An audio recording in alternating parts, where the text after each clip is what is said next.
How's everyone doing? This is going to be my Christmas Blu-ray haul, and I have a few other items besides Blu-rays, but mostly Blu-rays. And I hope you guys had a Merry Christmas, and let me know, were you nice or were you naughty?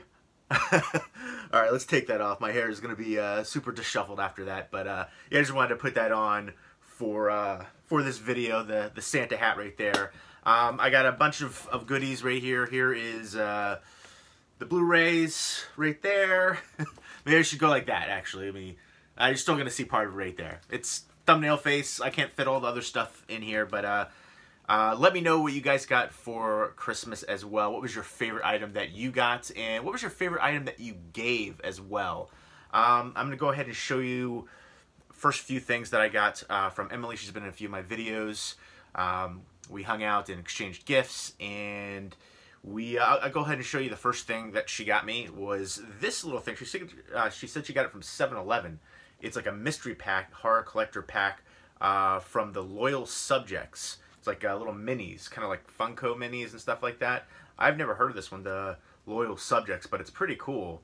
Loyal Subjects action vinyls. This is Los Angeles, but it's they have all these different ones that you can get, different figures. And then there's a part of Exorcist bed right there too. I didn't really care for that. Like there's a part in each one of these they can get. You can make the bed, and but then you have all these rare ones right here too. So that's pretty cool. But the one that I wanted the most is actually the one that I got, and I'll go ahead and show you how weird I think the little bed part is. It comes with like a little piece of the bed. You can see the vomit right there. I got that middle piece, which is totally the best piece with the vomit. That's the piece that you want, right? You put Linda Blair right in there. So yeah, I thought that was interesting, but I got what I thought was the coolest one, and I will go ahead and show that to you. Dr. Freddy Krueger right there in his surgeon get-up from Nightmare on Elm Street Part 4 Dream Master, and he was in I think it was a promo spot for Freddy's Nightmare, the TV show, and I guess briefly in New Nightmare, I think there was a scene of him too. And then he was, I think also Dream Master, he was the nurse, and there's a really cool glove in that one too. But this was a really cool looking one. I think out of all of them, that was the one that I wanted the most. I already have a Sackhead Jason from Funko, the Mystery Mini, and then I've got a bunch of different Jason Voorhees ones. And Pennywise isn't my favorite. I like more of the storytelling. He never scared me I saw it when I was a little bit older. And then Father Merrin kind of looks like a Hamburglar a little bit right there, the face. So I would have been kind of disappointed if I got that one.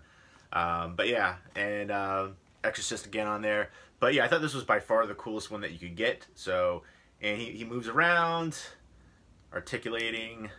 But I just thought that was super awesome. Hopefully that'll be in focus some. There we go. I think that's better. But yeah, I was souped to get that one. That is the one that I wanted the most. So it was pretty cool because it was a mystery one too. The bed thing is weird to me because I feel like you can get like doubles of the bed pieces. But even inside I thought was kind of cool. I like, just little things like that where you can see that. But I kind of want to get more of these. I hope they do more of these too. These Loyal Subjects mystery horror figures. And then she got me some boxer shorts again. She got me boxer shorts for my birthday as well. Flannel, keep me warm. So different flannel boxers right there, which I'm excited to, to wear. Keep me warm in New Jersey, freezing temperatures. It went from, it was winter, which was like, I think the first day of winter was like 60 degrees. And then it dropped by like 20 degrees. So I'm happy to get these. And yeah, that's how I know that I've gotten old. The things that have excited me the most recently were flannel boxers and a toothbrush. There's an ultra soft toothbrush, which I never knew existed. So I was like, that blew my mind. I was like so happy for that toothbrush. That's not in this video, but so that's like, yeah, I've gotten old now. And then this was there's actually, I'll go ahead and show you the last thing that I got from her, which was amazing. And I was feeling like she wrapped all the presents. I was feeling the stuff out. I had no idea what this was. I totally guessed the boxes. I knew this was like a box set. I wasn't sure what one. So this was super awesome. The Critters Collection Blu-ray box set from Scream Factory. I recently got rid of my DVDs of the Critters, and so happy to have these now. I remember loving these all as a kid, even the Critters in Space one. You've got the first Critters movie with Dee Wallace. I've got the second one right there, which is the main course. And then the third one right here, which has Leonardo DiCaprio. You are what they eat. And then Critters 4, they're invading your space, which had, I believe, Brad Dourif, yeah, and Angela Bassett. So I thought that was, I remember watching that one as a kid too. I remember watching all of these, so really happy to have this on a Blu-ray box set. Scream Factory, I kind of, complained a little bit about them re-releasing movies that already have Blu-ray releases, like Trick or Treat. The other Blu-ray release was fine for me. Urban Legend, fine for me. I had the previous Blu-ray. Like all these ones they keep re-releasing. Just new cover art, essentially. Sometimes a new transfer, sometimes not. But then also they re-release their own stuff, too. Like the Night of the Demons Steelbook just came out. Even was Ninja 3 Domination. They re-released that one. A bunch of stuff that they've re-released that they've had the rights to themselves. So I complain a little bit about that. But then they do amazing jobs like this. I want to get the Rec box set next. So that's definitely going to probably be my next box set, Blu-ray box set pickup. So they've done some great stuff with releases. Really excited to see what they release coming up in the future. Let me know what your favorite Scream Factory release is so far and what you would like to see Scream Factory release in the future. But yeah, really nice sturdy box set, and I'm going to have a Critters marathon right there. And then let's go ahead and get into some other gifts from my grandfather and aunt. Got this this one right here, which is a Tommy Boy Chris Farley sweatshirt right there, Christmas sweatshirt. Ho ho holy shnikes! That was an insta buy right there. That was awesome. I saw that and I was like, that is amazing. So souped on that.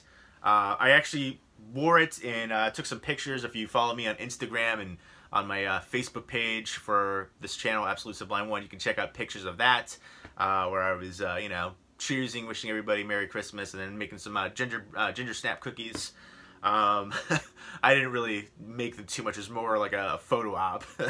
I helped a little bit, but next up, let's get into more of let's get into the rest of the movies here. The rest of everything are movies, and next up, John Carpenter's The Thing, the new Steelbook from Scream Factory, souped, and I actually watched this on Christmas. This blew me away. It was almost like watching a new movie.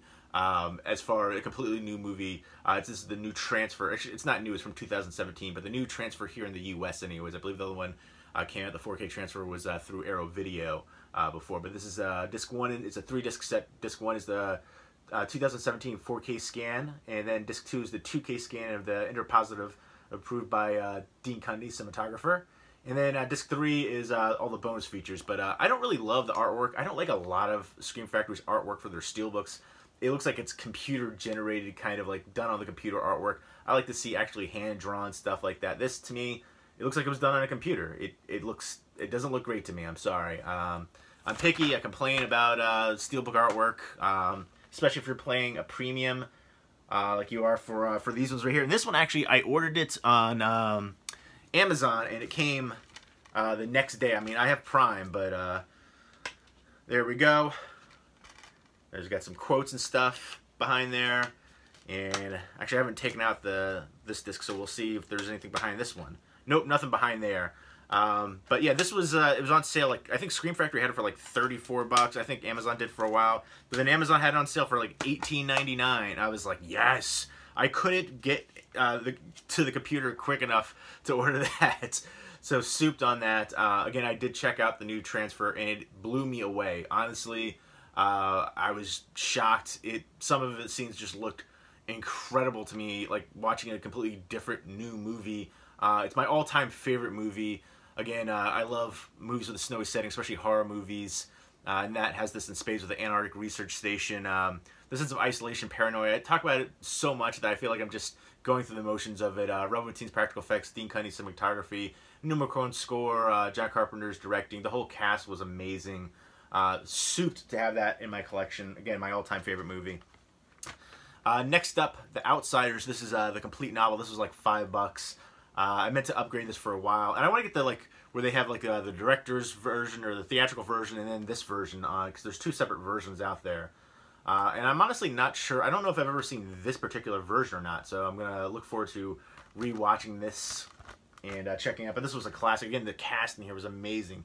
C. Thomas Howell, Matt Dillon, Patrick Swayze, Emilio Estevez, Diane Lane, Ralph Macchio, Rob Lowe, Tom Cruise, and Leif Garrett. Come on, that's just so crazy that all of these great stars were together in their prime, essentially. Yeah, so classic. What is Stay Golden, Pony Boy? I think that's the line. But such an amazing film. I haven't seen it in years now. Next up is The Way, Way Back. I saw Stephanie Movie Chatter on here. She talked about this one and suggested it, so I ended up picking this one up. I think this was relatively cheap too. Maybe like $8, maybe, something to that effect. But this was a really good film, heartwarming film, kind of a coming-of-age movie. I like the cast in here a lot. Steve Carell, Toni Collette, a few other recognizable faces in here. And I like the romance aspect with the young kid. Steve Carell is, I guess, the new boyfriend of the mom, and he doesn't get along with the kid right here. And just when they go off to, I guess, like a beach vacation, from what I remember now. And he starts to work at this local water park with, Sam Rockwell. Sam Rockwell is awesome. I love his character in here. And he kind of just helps him find out who he is. And I just thought it was a really good film. I saw it a bit ago when she first recommended it to me, and I definitely wanted to pick it up. And really enjoyed this one. I enjoy the romance aspect too. I thought that was really good. So I thought that was one that I wanted to pick up and that I plan to watch again. Next up is Whiplash, and definitely check out Movie Chatter on here too. I've mentioned her before, but she has a great channel. And next up, and a great collection too. And Whiplash right here, the Steelbook version from Best Buy. Really strong performances in here. J.K. Simmons. I remember him way back from Oz. Like, so many people went on to do great things from Oz, and so many people worked in Law and Order from Oz too. B.D. Wong, and then of course Stabler, and J.K. Simmons has been in there too. And then, this had a really good cast. Miles Teller, really strong performance in here as the drummer, and J.K. Simmons was the teacher who just kind of pushes him so hard. And I like the supporting cast in here. Paul Reiser, there you go, as the father. He was really good. But really intense performances. That's what drives this film. Just Miles Teller and J.K. Simmons were just both so intense. And Damien Chazelle did a great job directing-wise. But just about him being the drummer and the teacher, just so strong, passionate, powerful performances, and nice steelbook for this. And I'll go ahead and take the sticker, the adhesive off here. And there is the drum symbol right there, and it has the inside as well. But happy to get that one. That was relatively inexpensive too. I think that was like $10. So for that, and it has some interior artwork. You can't beat that for that price. And it had a digital copy, so I ended up getting rid of the digital copy for a few bucks, so it was even cheaper. Next up are some Twilight Time releases. They've had some good sales recently. I'm on get like the email for it, so definitely a lot of stuff that I wanted to pick up from them.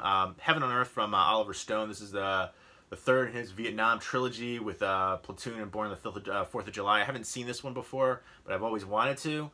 Basically about it's based on I guess memoirs of this young woman who is born in a peaceful French colonial Vietnam, and basically going through Viet Cong, the South Vietnamese government, all the conflict there, invading American forces, and then she ends up marrying an American soldier, and Tommy Lee Jones, and basically she goes back to America, and just I guess all the controversy there. So looking forward to checking that out. Looks like it's going to be a very moving, dramatic film. Next up is The Vanishing, which is the American remake, which I remember seeing this as a kid and enjoying it. And the original I have back on Criterion Collection over there somewhere, which I believe is a Dutch film. And this one has, this is right in the back, American remake of the Dutch film. And it's directed by the same director who did the original, which I think is interesting. Like Funny Games was both directed by Michael Haneke, the original and then the American remake. But yeah, Georgia Sluzier. But basically this one stars Sandra Bullock, Kiefer Sutherland, and Jeff Bridges, who was super creepy in here. And it's funny because I've seen Kiefer Sutherland do a bunch of really creepy roles. But yeah, so this one was, again, I thought it gets a lot of hate, like most remakes and American remakes do. But I remember enjoying it as a kid. I'm looking forward to revisiting this one. But yeah, it's basically just about a disappearance of a girl, and this guy, the girlfriend just disappeared in a roadside service area, and the boyfriend's looking for her for years, essentially. And little does he know he's being watched by the person who took her, this crazy person. And yeah, I just remember being tense and better than what people gave it credit for. And I'm looking forward to revisiting it and seeing if it lives up to my memory of it from 1993. Next up is Stormy Weather, one I haven't seen and I've wanted to see for a while. This is an all African-American cast doing a musical, and it stars Lena Horne, Bill Robinson, Cab Calloway, Fats Whaler, the Nicholas Brothers, and then the Catherine Dunham Dance Troupe. So basically it's, just a musical with some great stars, and it's, all African-American cast, 1943. So looking forward to checking that one out. And then next up is, and then all these Twilight Time releases, they're limited to 3,000 units. Sometimes they're limited to a little bit more, but for the majority of them, they're 3,000 units. I prefer the clear cases, but some of their older titles, and even a couple of the newer titles, have the blue cases. But I think they do an amazing job with their releases as far as the transfers and choosing the films as well. And then last but not least is Citizen Kane. This is one of those ones that's always on, AFI's #1 movie of all time, all the top lists. I remember watching this, I think the first time I might have watched this might have been a film class way back in the day, and Rosebud. I can definitely tell that it was influential, some great cinematography, great acting, Orson Welles. I haven't seen it in, I think I might have seen it once in like 10 years, so looking forward to revisiting it. And this was the 75th anniversary edition right here.